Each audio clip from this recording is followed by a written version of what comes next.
세상의 이야기를 이야기합니다. 스토리 버킷 지금 시작합니다.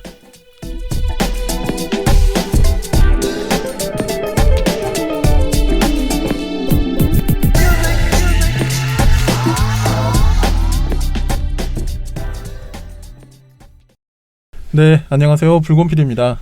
네, 두 분도 인사 부탁드립니다. 네, 안녕하세요. 제이입니다. 안녕하세요. 헤이입니다. 아, 반갑습니다. 와, 잘 지내셨나요? 더워요. 덥게 꿉꿉하고 너무 습하죠. 맞아요. 약간 동남아 같던데 요즘에. 스콜? 네. 비도 너무 이상한 방식으로 오고 이거 확실히 한국 날씨 아닌 것 같아요. 근데 진작 몇 년 전부터 네. 그런 날씨가 돼버린 것 같아요. 끝났죠. 30개월 남았대요.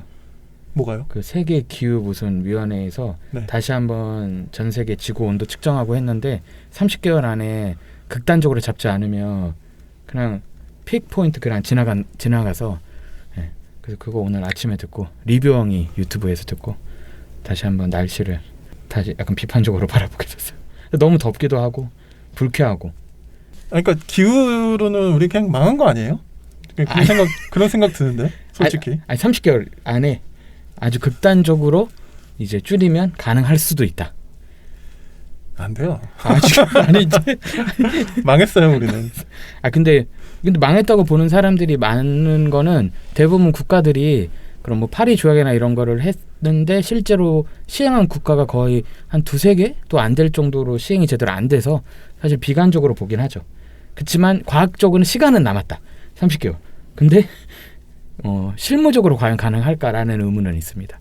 어쨌든 약간 슬퍼서 이런 SF 읽을 때 이게 멀리 있는 판타지적으로 읽히지 않고 약간 근미래 느낌이 좀 더 나거나 거의 현실 느낌이 날 정도로 그런 장점이 있다고 해야 되나?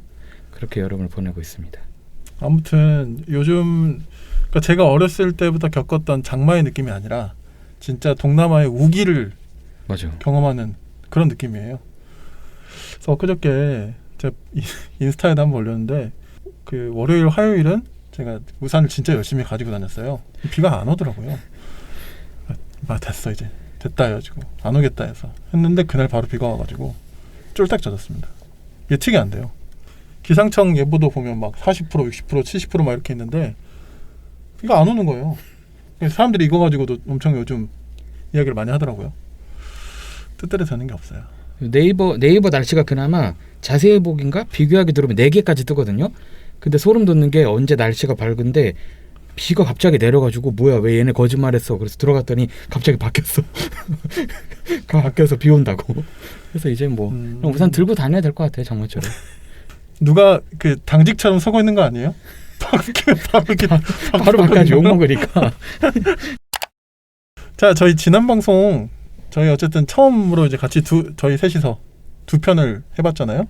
좀 간단하게 리뷰해보면 좋을 것 같은데 일단 제 입장에서는 PD인 입장에서 그 저의 예측을 좀 벗어난 게 있습니다. 뭐예요? 무서운데? 이런 얘기 하지 말까와 저주 토끼 2권을 다뤘잖아요. 네네. 근데 이런 얘기 하지 말까가 반응이 너무 좋고 그러게요. 그래서 이걸 보고 저주 토끼는 그럼 더 장난 아니겠네? 이랬는데 저주 토끼는 평균적으로 나왔어요. 그러네요. 좀 신기해요. 그래서 그러게 분석을 할 수가 없네. 모르겠어요. 그래서 분석 이런 건 안 돼요? 제가 모를 때 팟빵에 어디 메인에 살짝 떴나 이런 생각도 좀 들었긴 했는데 그게 좀 강력하네요. 그나마. 그런 가능성이 좀 큰 것 같고 제가 볼 때는 야 역시. 근데 최근에도 이런 얘기 하지 말까의 유입수가 계속 꾸준히 있긴 있거든요. 그런 걸 보면 제목에서 약간 흥미를 느끼신 분들도 있는 것 같고. 저주토끼 하면 좀 세 보이긴 해요. 그러니까 편안하게 들을 수는 없을 것 같은 느낌? 약간 화제가 좀 지나간 느낌도 그러니까 좀 들었고. 근데 이제 이런 얘기 하지 말까는 제목부터가 좀 사실 그렇죠. 에세이가 뭔가 좀 특이한 제목은 아닌데 약간 호기심을 불러요. 맞아요. 그러니까 책을 몰라도 이 표현을 하고 싶었는데 제 말이 안 나오네. 좀 여러 가지가 좀 복합적으로 할 것 같고. 혹시 뭐 주변에서 좀 들으시는 분들 중에 이렇게 들은 이야기 있으세요? 네, 음악이 좋다고. 음악이요? 뭐 어떤 음악이요? 시그널 이런 거요? 그냥 중간, 네, 아, 처음과 진짜? 끝 음악이 좋다고 했고 음악 선정. 좀 더 내용에 밀도가 있었으면 좋겠다. 이런 얘기 좋아요. 저희 셋이 또 막 재밌게 저희 셋은 또 재밌게 했던 얘기가 물론 재밌지만 너무 짧다는 거예요. 전체 내용이 그렇게 느껴질 정도로 금방 들었다는 되게 칭찬이면서 더 듣고 싶다는 거죠. 맞아. 근데 사실 저주 토끼 같은 경우는 우리가 나중에 분량에 쫓겨가지고 시간이 쫓겨서 맞아요. 녹음실 비워줘야 돼가지고 그러니까 시간에 한계가 있다면 막 그런 게 있었죠. 그 얘기를 좀 줄이고 책 얘기를 더 해줬으면 했으면 좋겠다. 좋겠다. 그런 의견이 그거는- 있었습니다. 소중한 의견이네요. 소중한 의견. 감사드리고 참고로 뭐 제 입장에서 하나 말씀드릴 수 있는 거는 그 시간들은 다 유튜브 오디오 라이브러리나 이런데 무료 그냥 이런데 사용할 수 있는 프리 음원들인데 선곡이 좋은 거죠. 선곡이 좋은 거죠. 데이터 많죠 요즘에. 그걸 어떻게 그런가요? 큐레이팅하냐. 띄워주는 거예요? 고맙습니다. 진짜 좋아요. 그래요? 알겠습니다. 아무튼 좀 책 얘기 근데 저도 좀 편집하면서 느낀 게 책 얘기 좀 더 해도 좋겠다. 딱 그 생각을 하긴 했었거든요. 제이님은 보니까 댓글에 어떤 분이 요즘 제인 이런 얘기 하지 말까 편에 댓글을 남겨주셨는데 요즘 제이님과 비슷한 상태로 너무 동감하며 잘 듣고 있습니다. 고맙습니다. 이렇게 해서 엔초바라는 분이 댓글을 남겨주셨거든요. 맞아요. 근데 무슨 상태를 이야기하셨죠 그때? 그래서 대선 이후에 그런 거였나? 대선 이후인 것 같아요 느낌이. 뭐 그런가? 댓글을 다시 그러면- 남겨달라고 해야 되나? 대선 이후에 제가 약간 분노에 찬 얘기 아마 책 추천하면서 하지 않았을까? 그런 것 같아요. 네, 그렇게 제 생각도. 추정이 돼요. 예.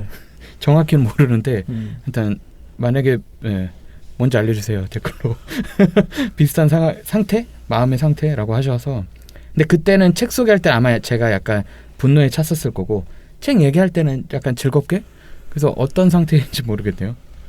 아무튼 엔초바님 댓글 남겨주셔서 감사드립니다. 감사합니다. 감사합니다. 진짜 소중하거든요. 그렇죠. 소중한 우리의 댓글. 저기 올라가 봐야 할 텐데. 왜 굳이 일로 올라가요? 많이 놀라셨겠습니다. 남편이 죽었는데 안 놀랐대. 웃는 거 봤어? 미안합니다. 제가 했어요. 자해를 했더니 알아듣던가요? 마침내. 마침내. 기도수 손톱 밑에서 딴 사람 DNA가 나왔네요.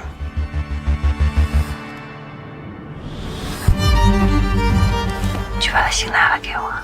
그 친절한 형사의 심장을 가져다 주세요. 오는구나. 마침내.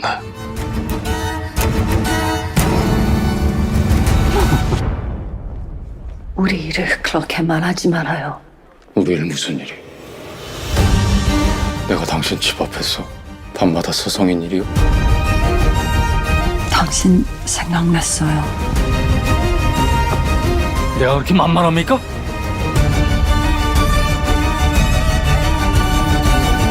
내가 그렇게 나쁩니까?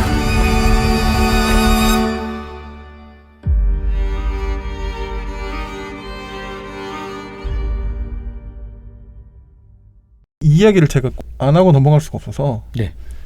최근에 이제 박찬욱 감독의 신작 헤어질 결심이 이제 개봉을 했는데요. 좋아하는데 봤는데 너무 좋더라고요. 저도요. 그래서 혹시 두 분도 보셨나 해서 살짝 카톡에 남겨봤더니 두 분도 또 보셨길래 간단하게 우리 같이 좀 오늘 사실 다룰 저희 뭐 책도 좀 연관이 있죠. 장르적으로 살짝.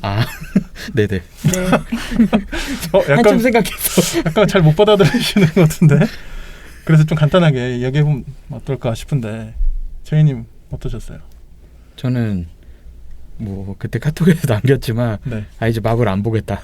음. 라는 결심을 서게 한 영화였다. 그러니까 뭐 마블 저도 좋아하는데 약간 좀 질렸던 것 같아요. 최근에 영화 자체가 독립성이 좀 떨어지고 너무 넷플릭스화, 유튜브화 된 느낌이 있었다면 이번 영화는 정말 내용적으로나 장면 하나하나 너무 좋았고 전 주제가 사실 진짜 마음에 들었어요. 그래서 오랜만에 이게 뭐 여러 장르로 소개될 수도 있지만 로맨스로 규정을 하셔서 감독님이 우선 저도 로맨스 입장으로 계속 봤는데 저는 이런 방식, 유혹하고 위태롭고 붕괴시키고 마침내 종결시키는 그런 위험한 사랑에 대한 그 로맨스적 서사가 이번 영화에 너무 잘 담긴 것 같아서 저는 오랜만에 야 정말 완벽한 영화다 이거.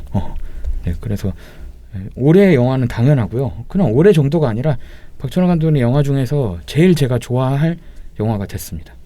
너무 좋았고 탕웨이 진짜 짱.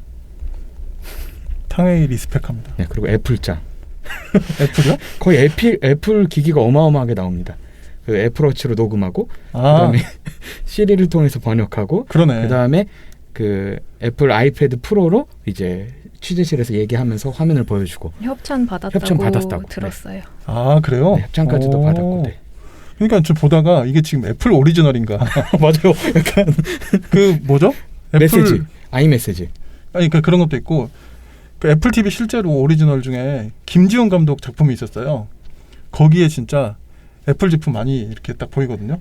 진짜 딱 가운데 딱 이렇게 맥북이 딱 있고 주인공이니까. 한 2초 동안 이렇게 훑어요. 드라마상에서. 근데 이번 것도 만만치 않던데. 근데 그게 사실 맞죠. 워낙 우리나라 드라마나 영화는 삼성 협찬을 너무 많이 받으니까 다 안드로이드 쓰는 것 같은데 사실은 아이폰 쓰는 사람들 많으니까요.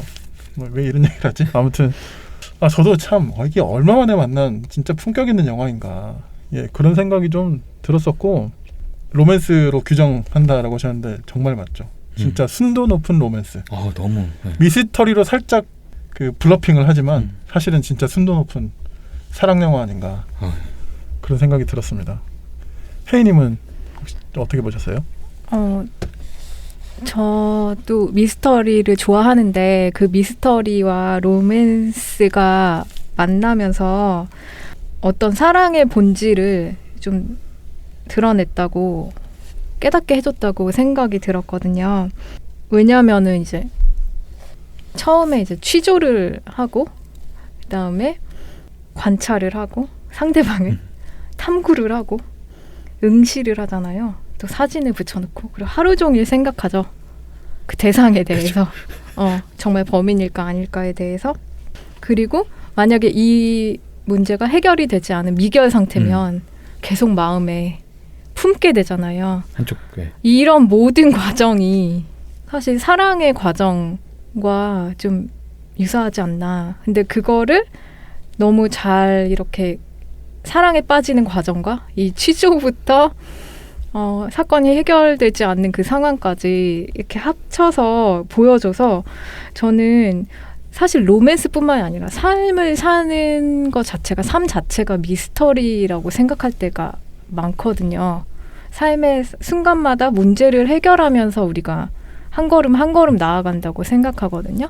그래서 저도 개인적으로 막 문제가 있고 삶에 어떤 해결해야 될 문제가 생기면 미스터리를 찾아 읽곤 하거든요. 아무 상관이 없는 것 같지만 저한테 어떤 통찰을 줄 때가 많아요. 문제를 해결해 나가는 그 과정을 보면서 제가 약간 실마리를 얻기도 하거든요. 네, 이게 삶에만 적용되는 게 아니라 로맨스에도 그쵸. 적용이 된다는 거를 너무 절묘하게 잘 보여주신 것 같고 거기서 이제 설애가 나는 당신의 미결 사건이 되고 싶다고 그러나? 미결 사건이고 싶다고 하잖아요. 그 마음이 뭔지 너무 알 것 같은 거예요. 왜냐하면 나를 계속 마음에 품고 있으라는 거잖아요. 마음 한켠에 내가 형사여도 해결하지 못한 사건이 있으면 계속 평생 생각이 날 것 같아요. 그러니까 그게 사랑의 본질하고 너무 잘 맞는다는 생각이 들어서 이거를 미스터리와 로맨스를 이렇게 결합시켜서 이렇게 구현할 수 있는 감독이 누가 또 있을까 그런 생각과 결국에는 계속 사랑이 유지되려면 상대방이 계속 풀리지 않는 문제여야 하는 거예요. 그렇죠. 낯선 상대방에게 가장 큰 사실 매력을 느낀다는 설이잖아요. 그렇죠. 네. 설이 익숙해지고 이미 다 해결된 문제를 어느 형사가 보겠어요. 그러니까 계속 풀리지 않는 문제여야 한다는 것. 그 지점도 저는 너무 흥미롭게 다가왔습니다. 정말 최고. 저도 이거 계속 이걸로 뭐 한 에피소드 제가 하자고 할 정도로 상징들도 정말 많이 잘 사용됐고, 그다음 안개라는 곡을 저는 이번에 처음 알았는데 계속 듣고 있어요. 너무 이 주제랑도 잘 맞고, 그리고 그렇게 말씀하셨듯이 사랑과 미스터리를 연결하는 방식이나 대사가 왜 이렇게 좋은지 모르겠어요. 그 단어 하나하나를 사용할 때 마침내. 뭐 붕괴, 마침내 뭐 이런 단어 하나하나들이 너무 저는 한국어가 이런 매력이 있었지. 그리고 좀 다른 관점으로는 이게 탕웨이 씨가 맡은 역할, 그 설이라는 역할이 사실 한국인이 아니잖아요. 중국인인데 한국 와서 살게 된 건데, 그래서 생기는 단어에, 그러니까 한국인보다 더 단어의 뜻을 제대로 알고 사용을 하거나, 아니면 누군가 툭 뱉은 말을 사전을 찾아봐서 그 뜻을 하나하나 음미하는 건 사실 디아스포라 문학의 특징일 수도 있고 디아스포라성일 수도 있는데, 그런 특성 때문에 작품이 좀 더 깊게 보이는 것 같아요. 그러니까 만약에 설애가 그냥 한국인 캐릭터였으면 그렇게까지 단어 하나하나, 문장 하나하나에 깊이 우리가 들어갈 일은 없었을 수도 있는데, 설애라는 캐릭터 덕분에 이런 언어에 대한 유희들도 너무 좋아서 정말 최고, 올해의 영화입니다. 인정합니다. 붕괴라는 단어가 그렇게 절절한 단어였나. 그쵸. 네. 참 여러모로 진짜 인상 깊은 작품이었고, 네, 호강을 했습니다. 진짜 제가 2시간 내내 극장에서. 이 정도만 해도 되겠죠? 네. 네. 일단 안 그러면 더 할 것 같아서. 그러니까 저도 계속 이야기하고 싶어가지고. 저희 스토리버킷은 팟빵, 네이버 오디오 클립, 아이튠즈, 유튜브 통해서 들으실 수 있고요. 구독과 좋아요, 댓글 많이 부탁드리고, 인스타그램과 페이스북도 있으니까 많이 놀러 오십시오.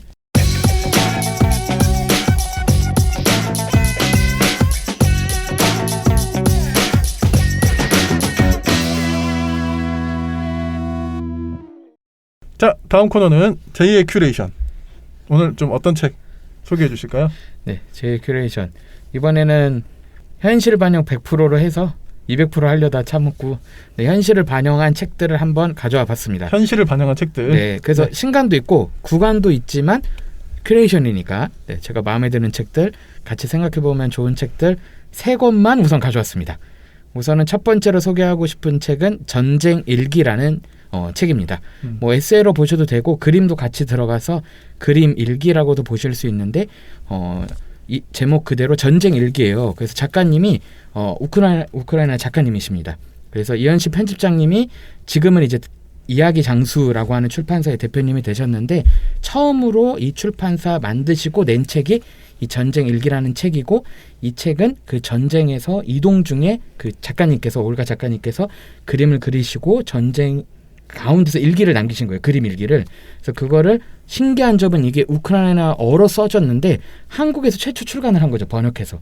그래서 그 판권을 이제 외국에도 소개하고 알리는 일을 지금 이현실 대표님이 하고 계시는데, 이 책의 저는 좋은 점은 우선 전쟁의 피해나 이런 거를 너무 막 극단적으로 또는 극적으로 묘사해서 서술하는 방식이 좀 많은 것 같은데, 이 책은 진짜 그냥 한 개인이, 한 우크라이나 여성, 어머니이자 그리고 한 남자의 아내인 이 분이 어떻게 그것을 처음에 폭격 가운데서 살아남으셨고, 그리고 막 그렇다고 해서 막 폭격이 막 자기 주변을 다 휩쓴 게 아니라 그냥 약간 밖에 나가면 안 될 정도의 폭격이 처음에는 시작을 했다가 그 폭격이 너무 가까워지니까 이제 이동을 해야겠다. 그러면서 약간 전쟁이 나서 모든 걸 파괴시키는 느낌이 아니라 어떻게 전쟁이 일상을 우선 없애고 그 다음에 우리의 그런 안전 문제까지 흔들면서 이동하는 내용들이 담겨져 있는데요.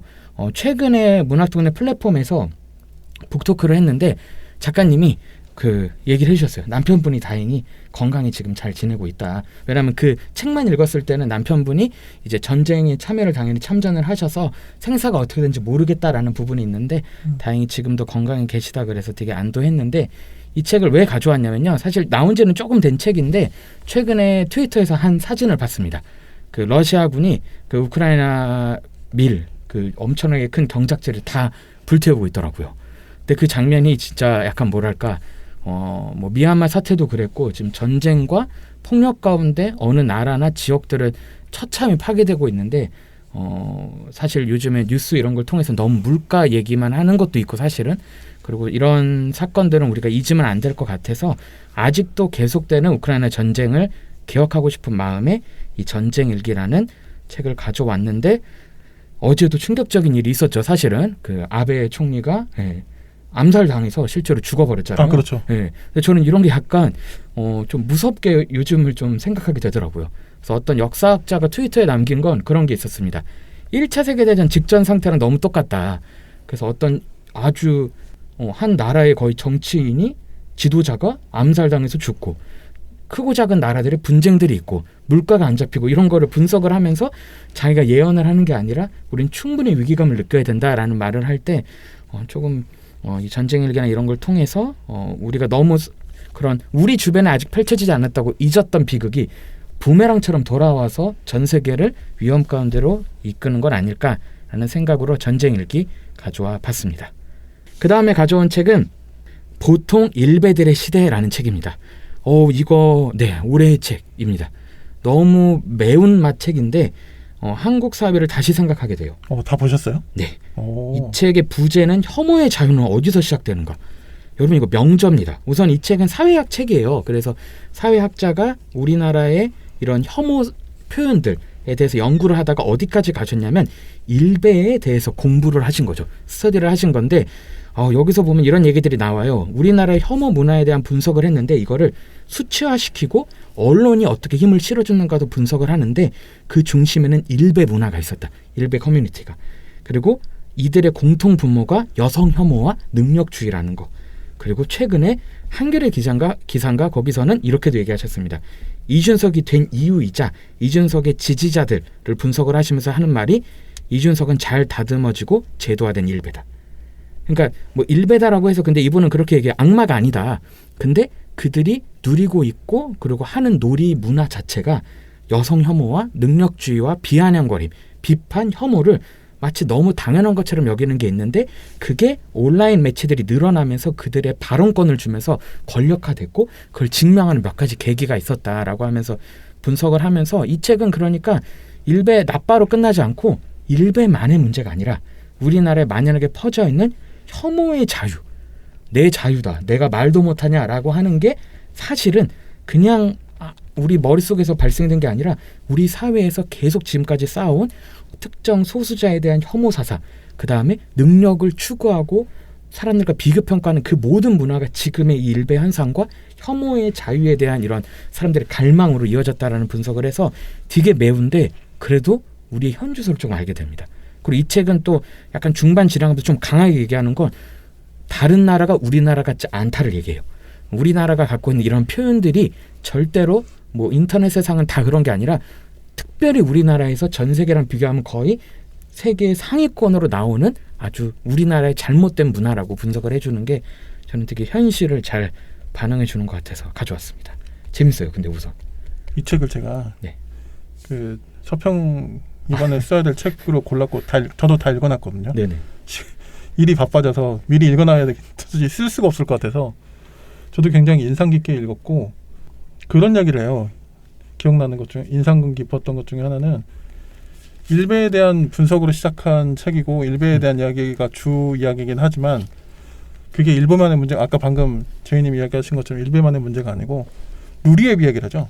누리앱이 그 민주당 지지자들이 좀 많이 모여있는 그런 기반의 플랫폼임에도 불구하고 거기에서도 여성 혐오가 굉장히 드러난다. 이걸 이렇게 구체적인 예시나 통계를 좀 들으면서 이제 보여주셨는데 그게 굉장히 저는 좀 의미심장한 것 같아요. 그러니까 어느 일베한테 뒤집어 씌워서 일베가 문제라고 하기에는 한국 사회가 너무 병들었다는 거죠. 혐오가 너무 만연해 있고 그런 부분들을 지적하셨는데 굉장히 설득이 됐습니다. 저도 방금 루리웹이 말씀하셨는데 저희 같은 사무실에 루리웹을 열심히 보고 계시는 분이 계세요. 그런데 제가 그걸 너무 잘 알고 있거든요. 근데 가끔 대화를 하다 보면 그 출처가 어디서 나왔는지 너무 알 것 같은 이야기를 하세요.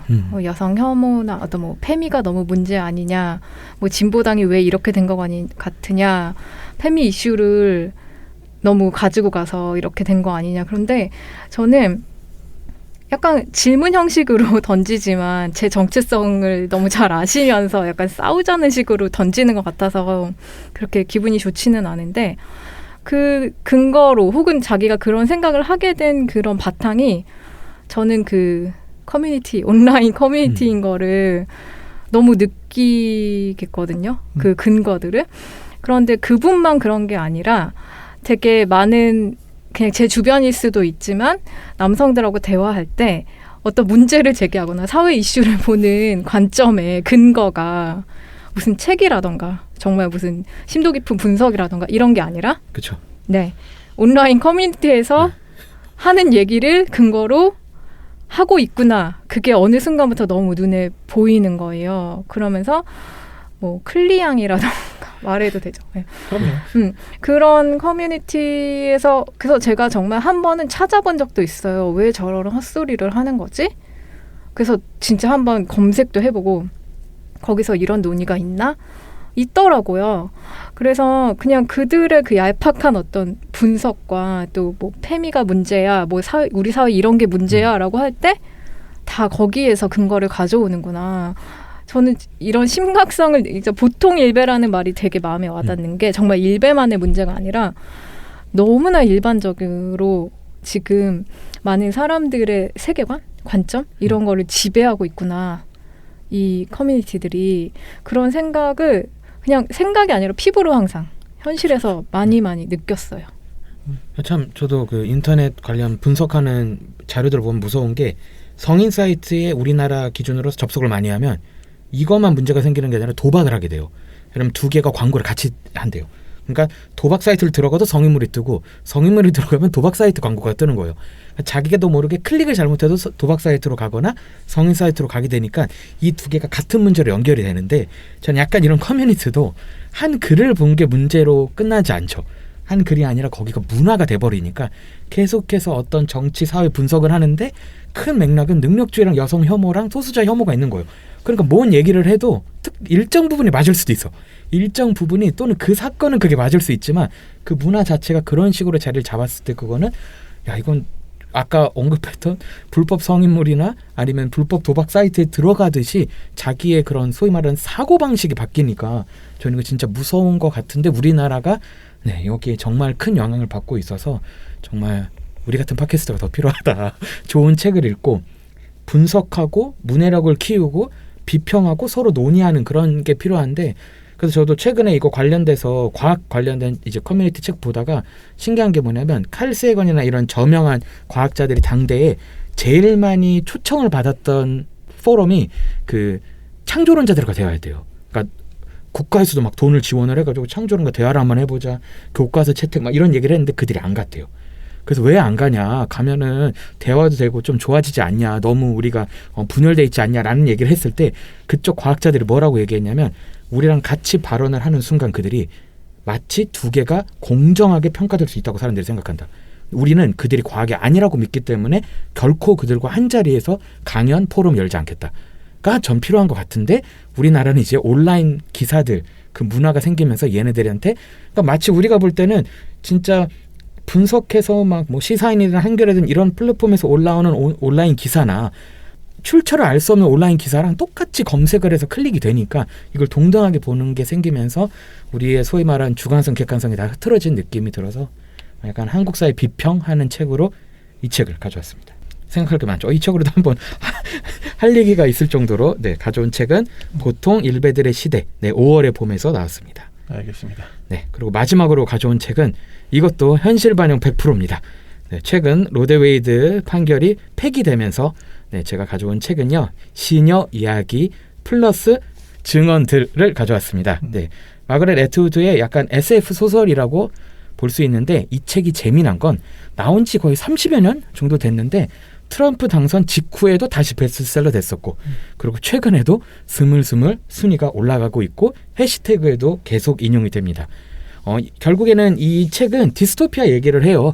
근데 어떤 디스토피아냐면 네, 여성이 거기선 그냥 도구화돼서 생산 도구예요. 아이를 낳는 도구, 교육도 제대로 받을 수 없는 끔찍한 미래 사회를 그려냈거든요. 그런데 트럼프 그리고 최근에 있었던 로데웨이드 판결 같은 그런 사건들이 터졌을 때 이 디스토피아가 현실이 될 것 같다. 나는 여러 사람들의 그런 동의 가운데서 다시 한번 베스트셀러, 그다음에 제독 모임들이 생겨서 저도 이번에 가져와 봤는데 이 책 이야기를 읽으면 당연히 이거는 디스토피아니까 끔찍하고 처참한데 근데 소름 돋는 건 이번 판결도 그렇고 뭐 트럼프 당선됐을 때도 그런데 저렇게 아무렇지도 않게 특정 성을 혐오하고 정말 폭력적인 언어를 사용하는 사람이 한 나라의 대통령이 되고 그냥 고위관직이 되는데 이게 말이 되는가라는 생각이 들 정도로 좀 참담했는데 시녀 이야기는 그런 의미에서 다시 읽으면 좋을 것 같아서 가져왔는데 제 지인이 추천하길 꼭 그 다음 작품인 증언들까지 읽어줘라. 왜냐? 그래야 조금 희망이 남는다. 왜냐면 시녀 이야기만 읽으면 꿈과 희망이 없습니다, 여러분. 그냥 디스토피아로 끝나는데 증언들은 그럼에도 시녀 이야기에서 나왔던 정권의 몰락 이야기가 그래도 담겨져 있으니까 이 두 개를 같이 읽으면 그나마 희망도 같이 볼 수 있지 않을까 해서 가져왔습니다. 네, 이렇게 3권 전쟁일기, 보통 일베들의 시대, 시녀 이야기, 현실 반영 100%로 가져와 봤습니다. 그 시녀 이야기는 저도 진짜 좋아하는 책 중에 한 권인데 이것만 읽으면 이제 희망이 없다고 하셨는데 저는 이 책을 읽고 나서 엄청 냉철해졌어요. 그러니까 지금의 그냥 저의 입장에서 저 같은 사람의 입장에서는 희망보다는 직시 그리고 많이 냉정해지는 거 지금 내가 어떤 흐름과 이슈 속에서 존재하고 있는지에 대해서 진짜 너무 선명하게 볼 수 있게 해줘서 이거는 뭐 정신이 번쩍 들었다 정도의 표현으로는 다 담을 수 없는 그런 책이었어요. 그래서 어떤 책보다도 지금의 저는 어떤 감동이나 희망을 얻기 위해서 책을 읽진 않는 것 같아요. 이런 책들이 주는 그 서늘한 어떤 현실 인식 그리고 나를 더 많이 생각하게 하고 더 냉정하게 만드는 이런 책이 오히려 저는 엄청 용기와 힘을 주더라고요. 물론 증언들까지 가서 그런 희망을 또 가지면 좋지만 저는 시녀 이야기 일단은 그래서 많은 여성분들이 한번 읽어보기를 정말 강력 추천하는 책입니다. 지금 우리한테는 힐링이나 따스함 이런 거보다는 이런 냉정한 직시가 필요한 때인 것 같아서 저도 지금 추천하기에 너무 적실한 책이라고 생각합니다. 가져온 책이 다 힐링 책이 없네요. 그렇네요. 전쟁일기, 보통 일베들의 시대도 진짜 참담하고 네, 신의 이야기도 그런 현실 감각 약간 그래서 과학자들 커뮤니티에서 이 책이 되게 많이 읽히는데 그 이유가 뭐냐면 과학적인 얘기가 꽤 많이 나오거든요. 뭐 유전자 뭐 이제 소위 말하는 배양이든지 뭐 여러 이야기가 나오는데 이게 과학 기술이 그냥 뭐 중립적으로 발전해서 이루어지는 게 아니라 여긴 사람의 주관과 선입견과 편견이 들어갔을 때 이 모든 기술력들이 어떻게 사회를 몰락시킬 수 있는가가 너무 보이니까 그런 의미에서 네, 즉시 현실을 좀 깨닫게 할 수 있게 하는 것 같습니다. 국제 정세도 위기고 그렇죠. 아까 저희가 이야기했듯이 기후도 점점 갈수록 안 좋아지는 흐름이고 우리나라 같은 경우는 사회 분열이 너무 심하고 여성 혐오를 비롯한 그런 혐오 문화도 이제 너무 보편적으로 자리 잡았다고 할 만큼 표현할 만큼 너무 수면으로 올라왔고 모든 면들에 있어서 진짜 위기의 시대인 것 같아요. 네, 그랬을 때 동의가 되는 게 말씀해 주신 것에 어떻게 보면 물론 우리가 어떤 분들은 당연히 힐링도 필요하고 개인에 따라서 그건 당연한 건데 때로는 정말 냉정하고 좀 차갑게 현실을 직시하게 만드는 텍스트가 좀 진짜 필요한 거 아닌가? 또 그런 이야기들을 계속 잊지 않고 우리가 좀 이야기해 주는 게 필요한 것 같고 아까 뭐라고 하셨죠? 요즘 다시 이게 또 베스트셀러 언급된 로웨이드 판결 번복된 이후로 이게 또 맞아요. 다시 올라왔다 그런 이야기 하셨는데 어떻게 보면 좀 현대적인 고전이라고 할 수 있는 책인데 좀 필요하다면 이런 책들도 저희도 좀 다루면서 이야기를 좀 해도 괜찮겠다. 뭐 그런 생각도 드네요. 그리고 드라마도 생각보다 너무 재밌습니다. 드라마 보려고 하는데 시간이 안 돼가지고 저도 항상 유튜브에 보고 싶어가지고 근데 그거 약간 자존심 상해요. 나 그런 거 보는 거는 그리고 막 1.2배속 이렇게 막 해서 막 보잖아요 사람들이. 자존심 상해. 그리고 그렇게 깜짝 하면서 내가 봐야 되나? 약간 이런 생각도 들고 알겠습니다. 제가 그렇단 얘기예요. 전 1.25배로. 네. 1.5배 너무 빠르더라고요. 아니 뭐 힘들다 하시지만 또 이렇게 또 충실하게 준비해 해주시니까 안 할 수가 없어요. 제2의 큐레이션은 계속됩니다. 너무 좋습니다. 감사합니다. 목소리 맛이 갔어. 방금 이렇게 못을 박으셨어. 빠. 그만둘 생각하지 마. 이렇게. 자 이제 저희 이번 후에 이제 메인 토크 좀 나눠보겠습니다. 와우. 저희가 일단 이제 요번 녹음 때 이제 2회를 녹음하는데 두 분께 각각 한 권씩 책 선정을 부탁드렸는데 오늘은 혜인님께서 골라주셨고요. 어떤 책 골라주셨나요? 저는 제가 처음 여기 출연하면서 말씀드렸던 제가 정기 구독하는 잡지 중에 하나 가져왔어요. 미스테리아라고. 미스테리아 가장 최신호 41호를 가져왔습니다. 저도 사실 잡지를 좋아해서 늘 잡지를 옆에 거의 두고 사는데 제가 이 팟캐스트에서 잡지를 다룰 줄은 왜 그 생각을 안 했나 싶긴 해요. 지금 생각해보니까. 그래서 미스테리아를 골라주셨고요. 지금 이제 6월 7월호 격월간지잖아요. 네, 41호를 저희가 같이 좀 골라보았습니다. 네, 제가 이거 책을 가져온 이유는 일단은 잡지 읽는 기쁨을 나누고 싶어서 네, 좀 잡스러운 기쁨? 그리고 한편으로는 그 많은 잡지 중에서도 미스테리아를 고른 이유는 이제 미스테리아라는 잡지만이 가진 독특한 지점이 있어요. 이 잡지는 어떤 단순히 미스터리 마니아들만을 위한 잡지가 아니라고 저는 생각해요. 그냥 세상 잡다한 일에 호기심을 가진 누구나 재미있게 흥미롭게 접할 수 있는 잡지라는 게 좀 가장 큰 장점이라고 생각하거든요. 일단 제목이 미스터리 더하기 히스테리. 그래서 이제 미스터리의 광적으로 좋아하는 사람이라는 뜻이긴 한데 실제로 잡지는 뭐 딱 꼭 그런 사람만 봐야 되는 건 아니라고 저는 보거든요. 그래서 이제 이슈 자체도 이제 미스터리와 어떤 지금 한국 현실의 이슈를 잘 접목시켜서 항상 기획을 하시기 때문에 그냥 내가 한국 사회의 흐름에 관심 있는 분이라면 누구나 쉽게 접할 수 있는 그런 잡지라는 생각이 들고 또 아까 제가 서두에 말씀드렸다시피 저는 이제 우리 삶 자체가 어떤 미결된 문제가 우리 앞에 놓여 있는데 우리가 그 문제들을 풀어나간다는 그런 인생관? 세계관을 좀 가지고 있어요.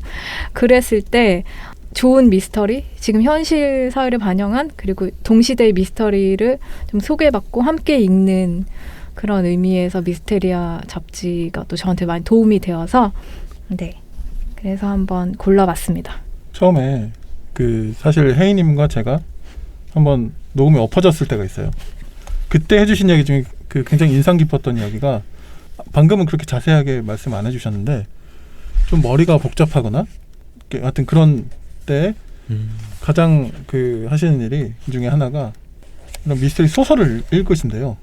그 부분 굉장히 전 인상적이었거든요. 조금 요 이야기를 좀 자세히 들려주실 수 있으세요?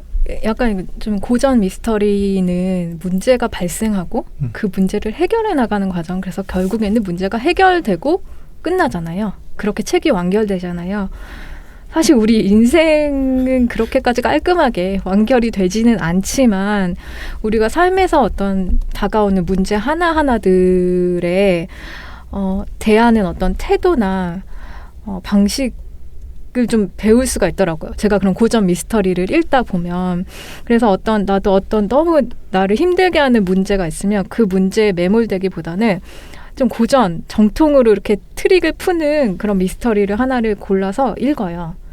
읽으면 나의 시공간과 전혀 상관없는 뭐 영국의 어느 대저택 막 이래도 그 문제를 풀어가는 과정을 함께 독자로서 참여하면서 읽다 보면은 그 책을 다 읽었을 때 약간 신비로운 얘기기도 한데 저도 약간의 실마리를 얻어요. 제가 지금 가지고 있는 문제나 고민에 대해서 이거를 어떻게 해야겠다라고 하는 어떤 태도, 관점 그런 좀 통찰력 이런 거를 나와 아무 상관없는 문제를 해결하는 누군가를 보면서 그거를 얻게 되는 경험을 저는 좀 많이 했거든요. 그래서 여기서 결국에는 우리가 삶을 바라보는 관점과 방식을 배울 수 있는 너무 좋은 장르가 미스터리가 아닌가라고 저는 개인적으로 생각을 하고 한번 여러분들한테도 권하고 싶어요.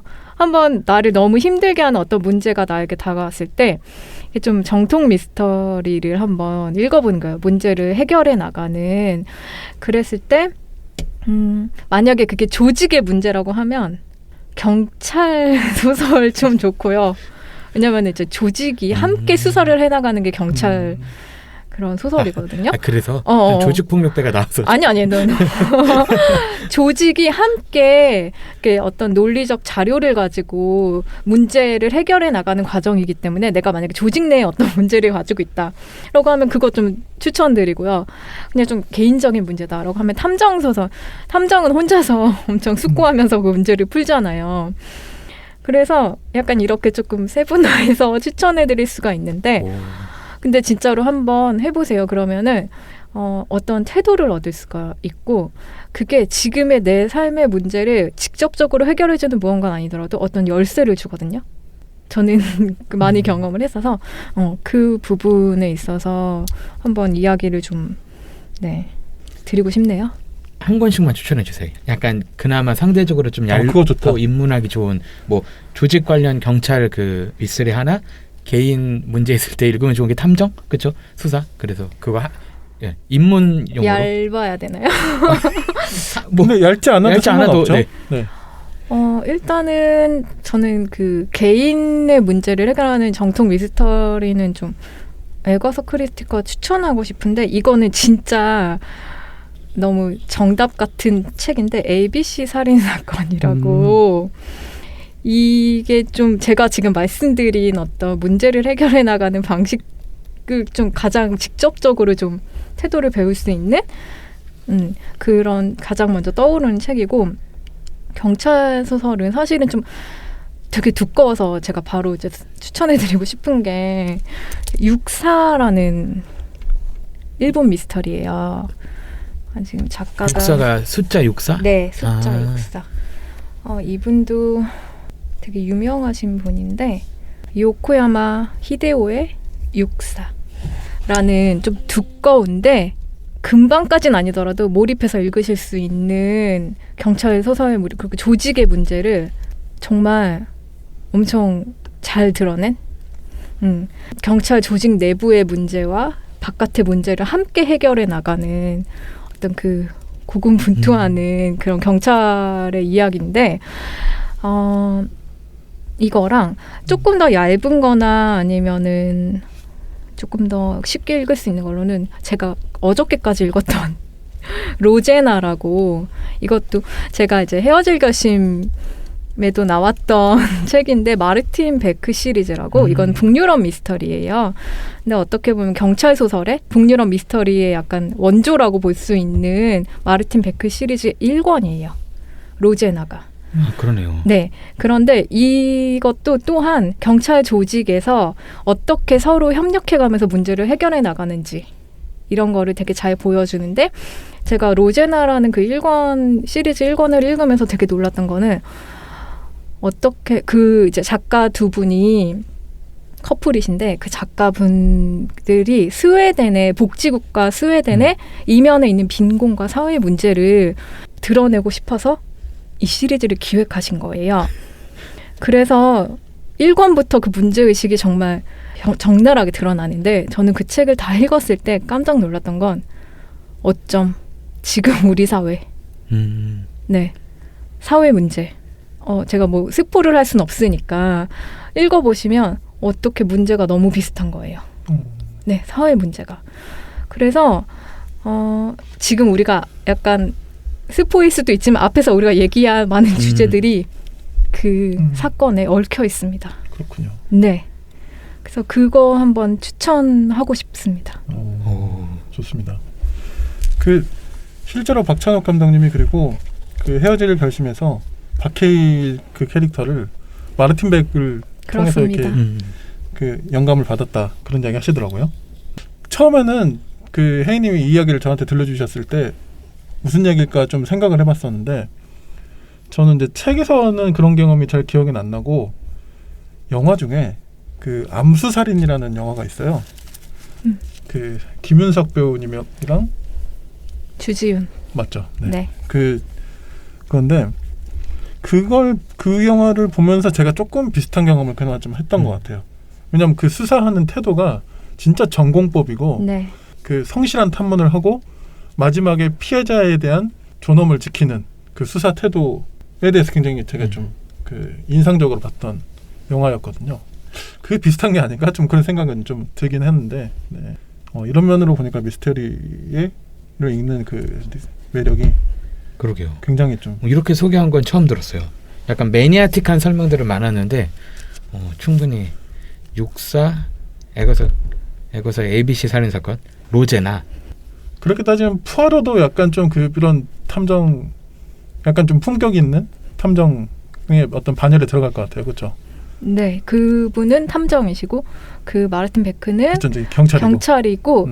또 포인트는 일반 직장인이라는 그렇지. 점이 또 많이 부각이 돼요. 육사도 마찬가지고 그래서 아내가 있고 자녀가 있고 어떤 우리 일반적인 사람들과 똑같은 일상을 그냥 네, 막 셜록 홈즈는 솔직히 아니잖아요. 약간 조금 영웅 맞아요. 근데 히어로가 아닌 거죠. 그렇지. 그냥 일상 직장인이고 크리스마스 시즌에 선물을 고민하고 사건 때문에 집에 못 들어가서 아내와 관계가 좋지 않고 그냥 너무 일반적인 그런 관계들이 나온다는 것도 중요한 포인트예요. 별로 안 두껍네요. 로제나는 400 몇 페이지밖에 안 되네. 네. 네. 예상했던 것보다. 네, 육사는 좀 두껍고 큰데.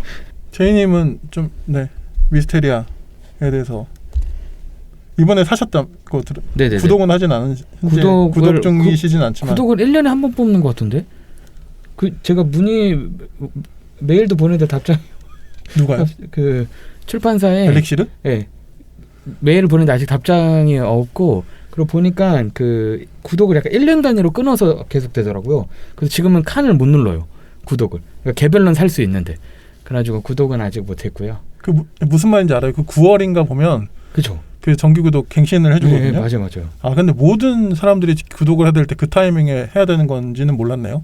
저도 몰랐어요. 네. 처음부터 해가지고. 그러니까 지금은 그렇게 돼 있어요. 그래가지고 저도 구독한 건 아니고 개별적으로 종종 사서 보거나 아니면 저는 그 카페콤마 가면은 문학동네 관련 책 다 있으니까 거기에 이렇게 전시돼 있어가지고 거기서 보곤 했었는데 저는 그 미스터리 자체만 다루면 사실 진짜 매니아틱하게 변하잖아요.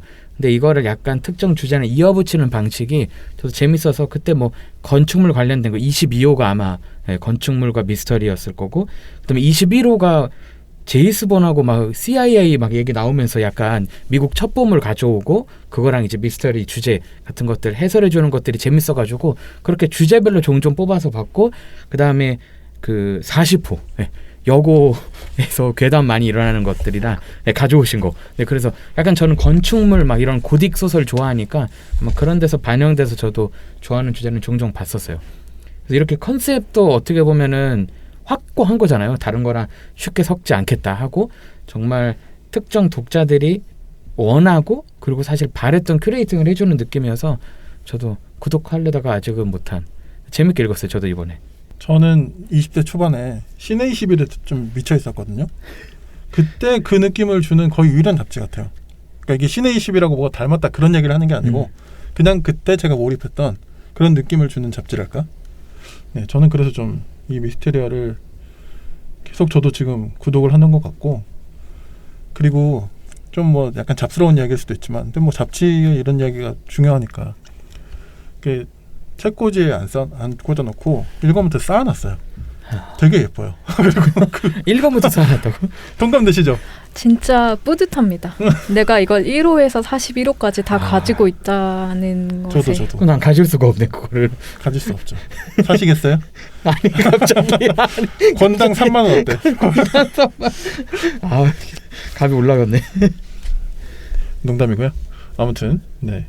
채희님도 잡지 좋아하시잖아요, 그렇죠? 네, 저도 잡지 좋아합니다. 좋아한 지 얼마 안 됐어요, 근데 그래요? 저는 잡지 약간 전 텍스트 좋아하는데 잡지 약간 허세용 같고 그 제가 그럴 수 처음 있지. 소개받은 잡지들이 다 약간 형들이 그 막 자동차 잡지 아, 아니 시계만 나오는 잡지도 있어요. 그러니까 맞아요. 그런 거 보니까 아 잡지는 뭘 사고 싶은 사람들이 보나 사진이 많네. 그래서 저는 텍스트를 좋아하니까 책이니까 읽어봐 그래서 봤는데 막 가격 써 있고 막 뭐 연식 써 있고 막 자동차 이제 잡지 같은 경우에 그래서 아, 잡지는 이렇구나 하고 잡지는 별로 안 좋아했다가 생각보다 최근 들어서 그 독립출판 조금 좋아하게 되면서 독립출판물이 단행본 낼 때도 있는데 잡지 형태로 낼 때가 있어요. 그러면서 아 이렇게 주제를 큐레이팅하면 진짜 재밌겠다라고 해서 좋아하는 게 이제 나이즘 해가지고 나이 관련 이슈만 계속 기획해서 내고 있는 잡지도 좋아하게 됐고요. 그다음에 We See 그러니까 우리가 보다라고 해가지고 이것도 드라마 뭐 컨텐츠 관련 리뷰하는 건데 비정기적으로 나오죠. 이런 거는. 그다음에 아침은 뭐 뉴스레터로 더 유명하긴 한데 그것도 이제 잡지 형태로 이렇게 주기도 하는데 이런 것들 좋아하다가 그리고 민음사를 좋아하니까 민음사의 인문사회 그 잡지 그래가지고 한 편하고 그 다음에 리터를 진짜 좋아해요. 근데 리터는 다 읽을 때가 별로 없죠. 왜냐하면 너무 두껍기도 하고 다양한 게 많다면 한 편은 진짜 다 읽고 왜냐하면 특정 주제에 대한 다양한 각도의 다양한 전공자들의 의견이기 때문에 한 편은 진짜 최애 잡지 중에 하나고 보험과 상황도 열심히 잘 봅니다. 이건 깜짝이야. 제 업계랑 약간 이어져서 업계 소식도 알고 광고도 하고 있어서 네 그것도 보는데 나름 뭐 별로 관심이 없는 주제도 있지만 그 안에는 그래도 최근에 있었던 업계 소식들과 나름 요즘에 큐레이팅이 조금씩 좋아지는 것 같아서 다양한 필자도 만날 수 있고 요즘엔 큐레이팅이 되게 좋아져서 네, 재밌게 보고 있습니다. 그래서 네 잡지 저도 요즘에 조금씩 좋아하게 됐고 그 다음에 구독하고 있는 거는 그래서 뭐 한 편 있고 리터 있고 그 다음에 컨셉진이라고 또 있습니다. 그것도 약간 라이프스타일 그거는 잡지인데 되게 귀엽게 생겼어요. 한 손 한 되게 조그매요. 근데 최근 조금 잠정 휴관했다가 최근에 다시 시작한다고 해서 9월쯤에 네, 그것도 기다리고 있습니다.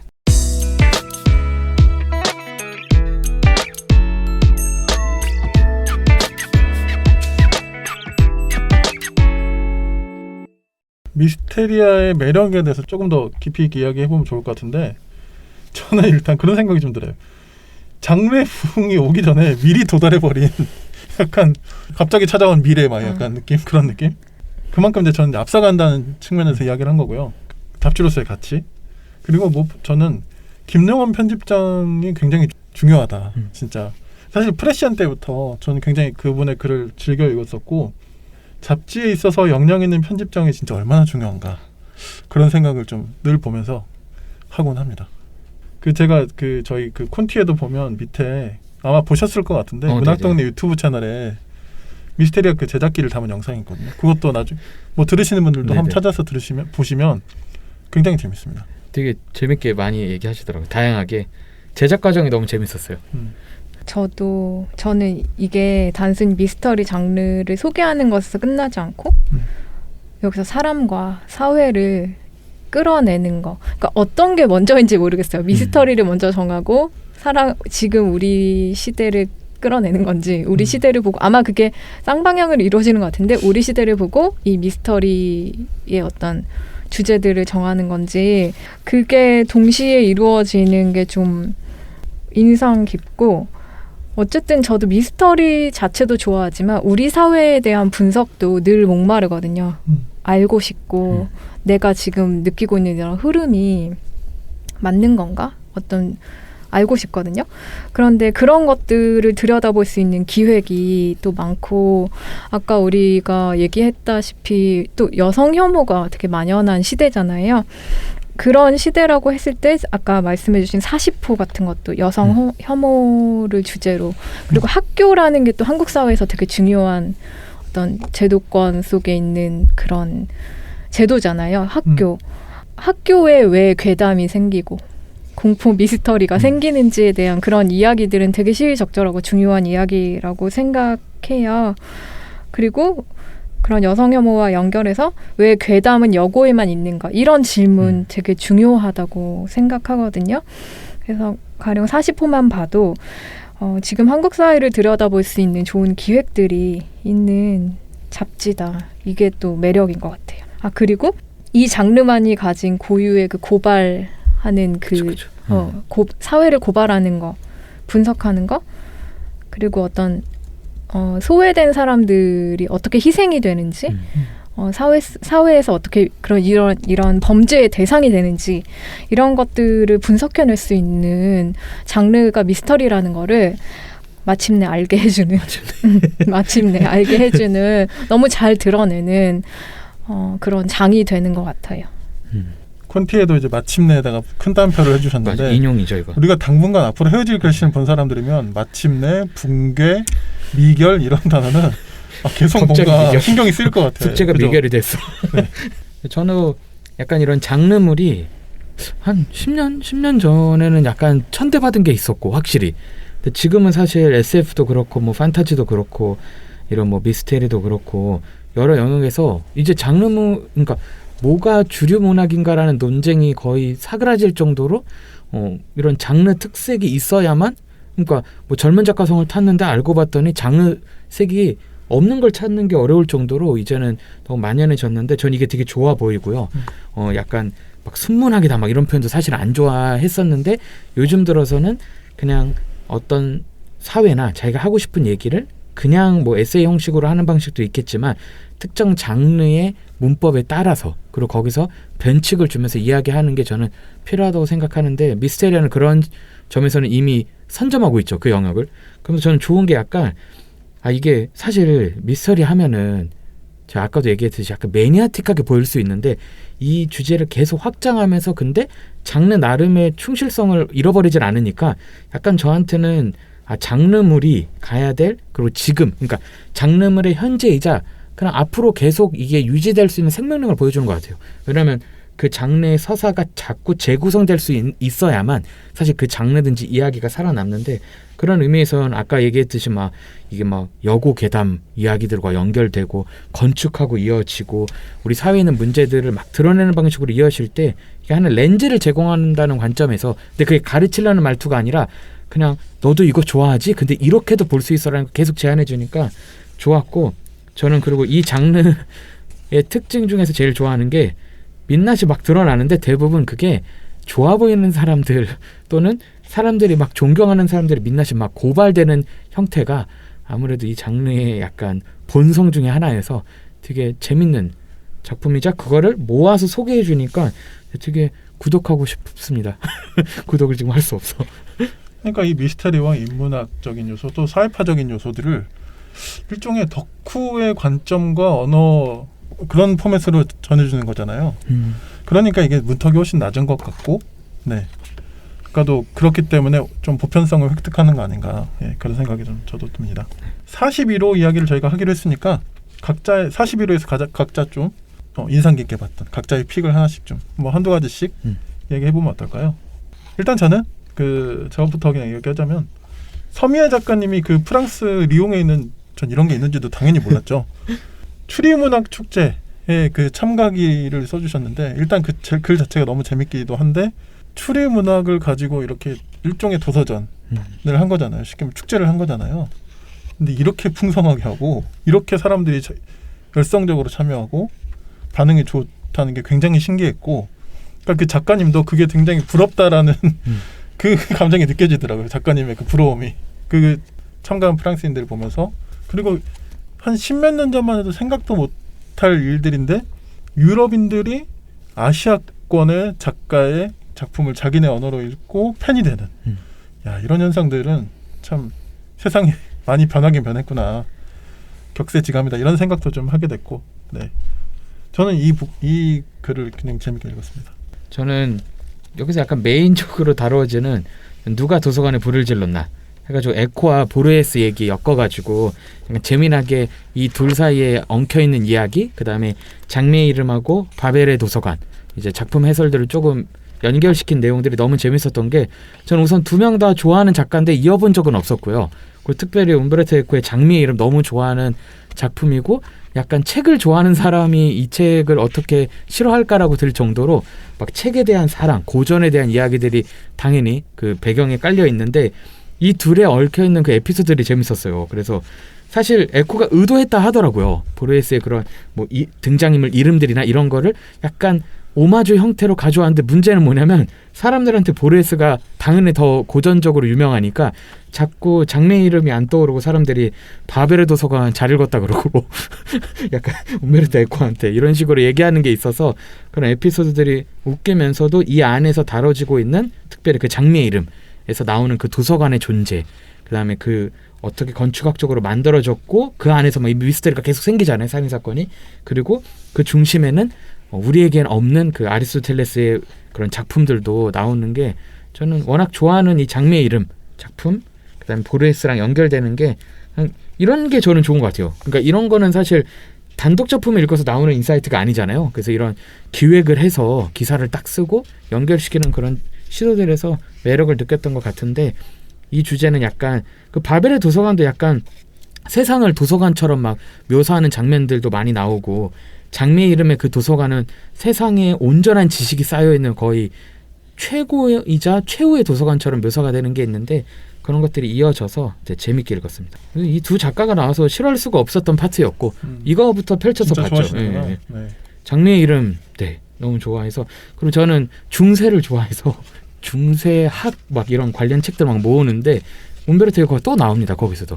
그래서 umberto가 참여한 뭐 책임 편집 이런 거 맡았던 중세라는 책이 있어요. 지금 한 중세 1, 2, 3, 4, 5까지 나왔나? 했는데 권당 거의 1000페이지가 되는데, 그래서 이북으로 보고 있고 밀리의 서재에 있습니다. 다행히. 그거 읽고 있는데 정말 이렇게 소설적으로도 되게 작품성 있는 걸 쓰면서도 그거에 배경된 지식이 있는 에코를 좋아합니다. 에코 책들 거의 다 받거나 보려고 하고 있어요. 전 이거 재밌게 읽었어요. 그래서 누가 도서관에 불을 질렀나. 노정태 작가님이 쓰신 글이었죠. 저는 그 글이 포함된 어쨌든 이 41호의 전체 기획이라고 할 수 있는 메인 기획이죠. 네네네. 애서가의 천국과 지옥 이 전체를 다 이제 선택을 했는데, 일단 여기 실린 글들이 다 재밌었고 미스터리와 어떤 애서가, 책을 좋아하는 독서광 이런 거를 연결시켰을 때 좀 이런 다채로운 이야기들이 나온다는 게 너무 재밌었는데, 아까 말씀해주신 게 첫 글이었잖아요. 에코랑 보르헤스 이야기. 근데 저는 여기서 또 이후에 어떤 책 도둑, 그리고 책에 대한 책을 말하는 책에 대한 이야기, 그리고 책 읽는 여자에 대해서 나오는 책 이야기, 이런 것들을 다 읽으면서 그런 생각이 들었어요. 이 미스터리라는 장르도 지금은 어쨌든 좀 부상한 상태지만 어떤 소수의 취미? 소수만 좋아하는 그런 장르였었잖아요. 지금은 조금 다르지만. 그런데 이제 여기서 이다혜 작가님이 책도둑 글에서 잠깐 언급해 주셨다시피 이제는 책이라는 매체 자체가 이런 도둑이 생길 정도의 어떤 그런 매력을 가진 그런 매체인가? 라는 책 자체에 대한 생각도 좀 사실은 하게 되었고, 책에 대한 책을 읽으면 저 같은 사람은 너무 행복하거든요. 너무 재밌고 책 하나를 읽으면서 또 추천받고 이런 느낌인 거잖아요. 그런데 지금은 과연 책 자체를 이렇게까지 좋아한 애서가라는, 독서광이라는 단어를 붙일 만한, 여기 이렇게 모여있는 저희 셋 정도도 사실은 엄청 그렇다라고 말하기에는 좀 자신이 없지만 삶이 무너져야 돼. 약간 제가 보기에 그 독서광이 되려면 제 주변에 있는 분은 밥을 제 시간에 못 드세요. 책을 읽다가. 그리고 그 버스를 못 타시고 안 타시는 게, 버스에서 책을 보면 멀미가 나니까 더 먼 거리를 전철 기차로만 다니시고 걸을 때 책을 봐요. 그래서 그게 광이고 난 독서가. 그러니까 약간 좀 전설 속에 나오시는 분 같은 느낌이 들 정도로. 한복 입으면 이제 선비가 돼. 근데 약간 현실에서는 이 정도, 저희 정도 급도 잘 만나기가 어려워요. 그렇죠. 네. 책을 읽는 사람 자체를 만나는 게 제 주위만 그런지 모르겠는데 제주분 네. 그렇게 자주 만날 수 있는 종족은 아니거든요. 그래서 이 기획 자체가 그런 좀 책을 사랑하는 사람들을 위한 약간 위로와 응원과 헌사 같은 느낌이 들었어요. 그래서 역시 미스테리아는 이런 독자들까지도 좀 책만 좋아하는 사람도 이 잡지를 읽었을 때 미스터리와 상관없이 너무 흥미롭게 읽을 수 있었던 그런 기획이었어서 저는 또 거기서 재미를 느꼈답니다. 맞아요. 그래서 약간 이런 주제들과 연결돼서 그 사람이 책을 좋아하는가 안 좋아하는가를 알 수 있는 질문이 몇 개 있는데 뭐 책을 얼마나 읽으세요 이런 것도 있는데 이 질문이래요. 훔치고 싶은 책이 있냐? 그러면 대부분 책에 관심이 없으면 의아해하는 질문이래요. 책을 왜 훔치기까지? 그렇죠? 이미 끝났죠. 유튜브에서 찾아보면 되고 이러니까. 근데 이제 진짜 좋아하는 사람들은 얘기를 하는데 진짜 무서운 사람들이 한국어로 말을 못하는 책이 나올 때. 진짜 그러니까 이게 외국 기준에서 나왔던 질문이에요. 외국 사이트에서 나왔던 질문인데 이 훔치고 싶은 책 이름을 얘기했는데 그래도 자기 나라 말로 번역된 이름을 얘기할 수 있으면 독서광은 아니다. 근데 진짜 레벨이 진짜 무서운 사람들이 뭐냐면 다른 나라 언어가 나오면서 번역이 안 됐다고 얘기를 하는 그 책을 갖고 싶어 하거나 아니면 진짜 전 세계 단 한 권 있는 거죠. 몇 권 안 남아있는 그 사본들. 그런 걸 얘기하는 사람들이 이제 레벨이 이제 고대 서사 막 이렇게 가는데 그런 이 질문 자체에서 나뉘는 거죠. 뭐 어떤 사람들은 줘도 안 읽는 사람들이 있고 왜 훔치냐고 할 수도 있고 막 신나서 얘기하는 사람들이 있는데 어떤 사람들이 이제 번역 안 된 책 제목을 또 알아가지고 얘기할 수도 있고 또 어떤 사람은 이제 막 박물관에 어딘가 밀봉돼 있는 책을 얘기할 수도 있는데 이런 질문으로 약간 나뉘는 것 같아요. 이 책에서 약간 그런 갈증이자 호기심을 약간 이게 글적글적해져서 시원했던 것 같아요. 그러니까 이게 물론 그 어떤 잡지는 그 해당하는 그 호에 메인 기획이 있기 마련이잖아요. 근데 전 미스테리아만큼 다음 기획이 무엇일까 궁금해지게 하는 잡지가 몇 권이나 될까 그런 생각이 들고요. 이번 기획도 애서가의 천국과 지옥 이제 소개해 주셨지만 이런 기획 안에 한 기획 안에 에코와 보르헤스와 일본의 그 비블리아 고서당. 비블리아 고서당 사건 수첩 라이트 노벨이거든요. 라이트 노벨이 함께 어우러진다는 게 이 흔치 않은 기획입니다, 사실. 장르 안에서 하나다. 그러니까요. 그래서 그러니까 이런 부분이 굉장히 저는 마음에 들고, 네. 아까 그리고 제이님이 잠깐 언급해 주셨지만 옛날에 순문학이 어쩌니 막 그런 이야기들 막 많았잖아요. 근데 이제는 도리어 순문학이 마이너가 됐죠, 완전히. 사실상 시장, 그러니까 전체 독서 시장에도 독서 시장으로 볼 때도. 그러니까 이게 참 얼마나 우리가 그동안 너무 허울 좋은 그런 이야기를 한 거 아닌가 생각이 들고 이제는 경계가 무색해진 시대이기 때문에 도리어 이제 그냥 자기 개성껏 마음대로 장르가 되었든 뭐 형식이 되었든 넘나들 수 있는 그런 작가님들이 더 많이 등장할 것 같고 독자들도 그런 책을 많이 찾을 것 같아요. 거기에 더해서 여성 문제까지도 담아내죠. 그렇죠. 책 읽는 여자는 위험하다라는 글을 통해서 자의식 과잉인 남성 작가와 여성 독자에 대한 이야기까지 담아낼 수 있는 이런 잡지가 몇 개나 될까. 우리 굉장히 이야기를 상당히 이번엔 좀 길게 한 것 같아요. 네. 네. 책 내용을 기반으로. 그러니까요.